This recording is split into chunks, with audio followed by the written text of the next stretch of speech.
नमस्कार आचार्य जी। तो एक चीज़ ये थी कि मेरी फैमिली में है, दरअसल क्या, मेरी फैमिली मतलब पापा मम्मी पीछे गांव से ही बिलोंग करते हैं, रहते हैं हम यहीं पे दिल्ली में काफ़ी टाइम से। बट अब जो उनकी रिश्तेदारी वगैरह वो सब गांव से ही ज़्यादातर है, तो उनकी सारी भावनाएं विचार हैं सब वहीं के ही हैं।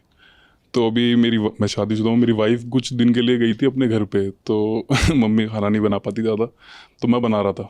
मैं पापा के लिए रोटियां बना रहा था, मम्मी के लिए भी। तो पापा ने सीधा के बोला कि बहू कहाँ है, वो क्यों नहीं आ रही है। मैंने कहा उसकी तबीयत खराब है, आ जाएगी एक दो दिन में। तो कह रहे तो फिर उसका फ़ायदा क्या है शादी करने का तुम्हारा। तो मैंने कि तो वो खाना वाना बनाने के लिए है कि यहाँ पे फ़ायदा पूछ रहे हो।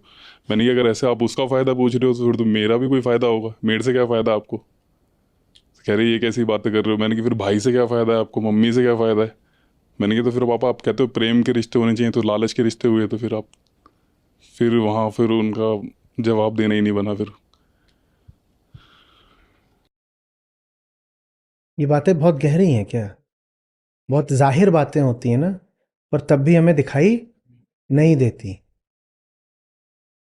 हम न जाने किस ढकोसले में बैठे रहते हैं कि निस्वार्थ रिश्ते हैं, प्रेम के रिश्ते हैं, दैवीय रिश्ते हैं, पवित्र रिश्ते हैं। क्या पवित्रता है रिश्तों में? पत्नी, बहू घर आई है तो खाना बनाएगी, बर्तन धोएगी, कपड़े साफ करेगी, बच्चे पैदा करेगी। इसमें पवित्रता क्या है?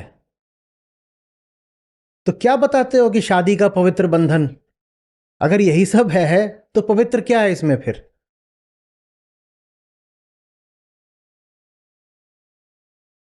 पवित्रता चीज क्या होती है ये जानना है तो ऋषियों के पास जाओ, उपनिषदों के पास जाओ, वो बताएंगे कि पवित्र माने क्या।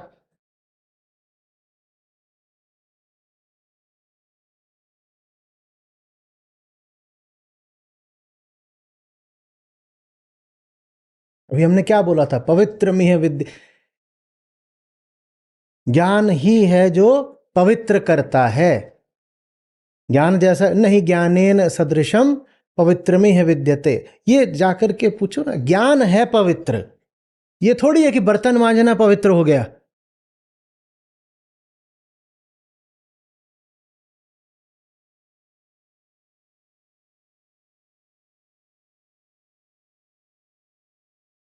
मेरे खिलाफ आते हैं एकदम तन के, ये शादी के पवित्र रिश्ते के खिलाफ बोलता है।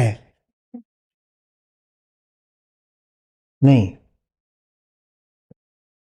मैं पवित्रता से प्रेम करता हूं, इसीलिए अपवित्रता के खिलाफ बोलता हूं। तुम संबंध सचमुच पवित्र बना लो, मुझसे बड़ा समर्थक नहीं मिलेगा दूसरा। तुम संबंध सचमुच पवित्र बनाओ तो सही। पर मैं एक साथ पवित्रता और अपवित्रता दोनों को सम्मान कैसे दे दूं, जब मैं देख पा रहा हूं कि तुम्हारे रिश्ते में पवित्रता है ही नहीं? तो कैसे सम्मान दे दूं? गीता और पपीता को एक बराबर मना लूं?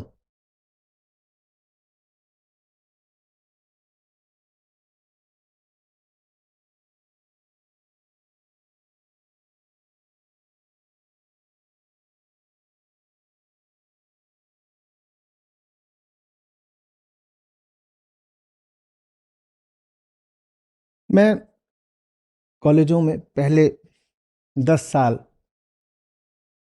वहीं ज्यादा जाकर बोला करता था। पहला हमारा शिविर औपचारिक रूप से 2011 में हुआ था। तो उससे पहले और उसके बाद भी कुछ साल तक कॉलेजों में खूब जाता था, और उनमें से बहुत सारे कॉलेज उत्तर प्रदेश के होते थे, और जगहों के भी, एमपी के भी होते थे। तो उनमें भी जो एकदम बड़े शहर हैं इनकी बात अलग है। मान लीजिए यूपी, तो लखनऊ कानपुर की बात अलग है। पर और अगर अंदर के शहरों में चले जाओ, अमेठी, झांसी, बांदा,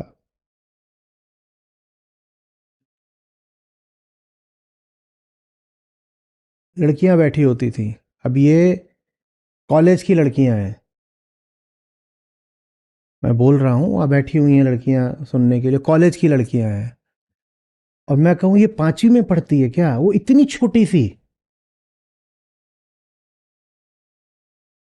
उसको खाने को नहीं दिया है ठीक से, उसका कद नहीं बढ़ा है, उसके कंधे कुल इतने हैं, यहां बीच में खोपड़ी और कुल इतने कंधे हैं, और फिर तुम बोल रहे हो कि पवित्र परिवार।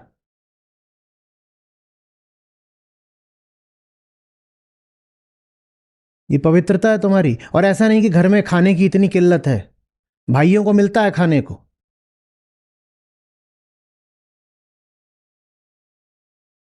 भारत में कितनी महिलाएं अनीमिया से ग्रस्त हैं, खोजिएगा एक बार, क्योंकि खाने को ही नहीं मिलता। और ये नहीं कि बाहर वाला आके खाना चुरा ले जाता है, घर वाले खाने को नहीं देते।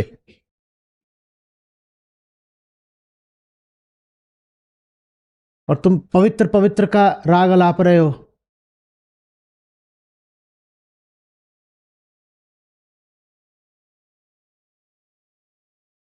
एक दफे तो था, वहां पर ब्रेक होता था लंच का, तो वो होता था उनका 12 बजे से लेकर के 2 बजे तक होता था, जब उनकी वो मेस खुली होती थी या कैंटीन जो भी था खाने का, वो 12 से 2 का था। तो जो उनके साथ मेरी बात थी वो 11 से 1 तक थी। तो ये था कि 1 बजे भी ये लोग छूटेंगे तो 1 से 2 इनको मिलेगा, जाके खा लेंगे। अब मैं उनको देख रहा हूँ, मैंने उनको 12 बजे ही छोड़ दिया। मैंने कहा तुम पहले खा लो कुछ। ऐसे पिचके हुए मुंह। मैं कहा इस पूरे हॉल का जो वजन है उससे ज्यादा तो मेरा ही होगा। कोई 2.5 किलो की, कोई, और पंखा ज्यादा तेज कर दो तो 2-4 उड़ जाए। 11 बजे बोलना शुरू किया, 12 बजे मैंने बोला जाओ तुम कुछ पहले खाओ। मैं तुम्हें ज्ञान दे के क्या करूंगा, हमारा पेट खाली है। नहा नन्ना, बिल्कुल ऐसे मूर्ति की तरह मृत, या फिर मन इतना संकुचित, इतना छोटा कि 2 अगल बगल बैठ गई हैं और वो खी खी खी खी खी खी खी खी करे जा रही हैं। कई तो उन कॉलेजों में लड़कियां होती थीं, वो शादीशुदा होती थी, कईयों के बच्चे होते थे। ये मौत उत्तर प्रदेश है। वो 18-19 साल या 20 साल की कॉलेज की लड़की है और उसके बच्चा है, और कोई भरोसा नहीं है वो डिग्री पूरी करेगी कि नहीं, छोड़ ही देगी। शादीशुदा तो बहुत सारी होती थी। अब वो 2 अगल बगल बैठी हैं, एक की शादी हो गई है, वो बगल वाली को अपनी शादी के किस्से सुना रही है, और दोनों खी खी खी खी खी खी खी कर रही हैं। क्योंकि तन ही नहीं, उनका मन भी छोटा कर दिया गया है, उनका संसार भी छोटा कर दिया गया है। उनके लिए बस यही बहुत बड़ी बात है कि बेलन, चिमटा, हींग, लहसुन, पति ने ऐसा करा। उनसे क्या बात करें, उसकी दुनिया इतनी सी होकर रह गई है। मैं उससे कौन सी गीता की बात करूं, उसकी कुल दुनिया अब बेलन में समा जाती है। और मालूम है क्या करती थी? जैसे एक बड़ी लंबी सी बेंच है, पूरा हॉल खाली है और बेंच इतनी है, मान लीजिए यहां से यहां पूरा हॉल खाली है। उस बेंच में, वो 10 लोगों की बेंच है, उसमें 10 बैठ सकते, उसमें 4 बैठती थी और चिपक के बैठ जाती थी। लोनलीनेस होना तो ये चाहिए, स्वास्थ्य की तो ये निशानी है कि अगर जगह है तो अपना दूर दूर होकर बैठेंगे। वो 4 आएंगी और वो एकदम 4 इकट्ठे चिपक कर बैठ जाएंगी, जबकि बहुत जगह उपलब्ध है। वो 4 चिपक के बैठ जा रही हैं, डरी हुई हैं, और उन्हें स्पेस मिला ही बहुत कम है। आउटर स्पेस, इनर स्पेस बहुत कम मिला है, तो उनकी आदत ही हो गई है अपने आप को ऐसे सिमटा लेने की। श्रिंकिंग हो गई है, सिकुड़ गई है। तो चारों वहां चिपक के, तो चिपक के क्यों बैठी हो, दूर हो। और डर लग जाता था कि दूर होते ही असुरक्षित हो जाएंगे।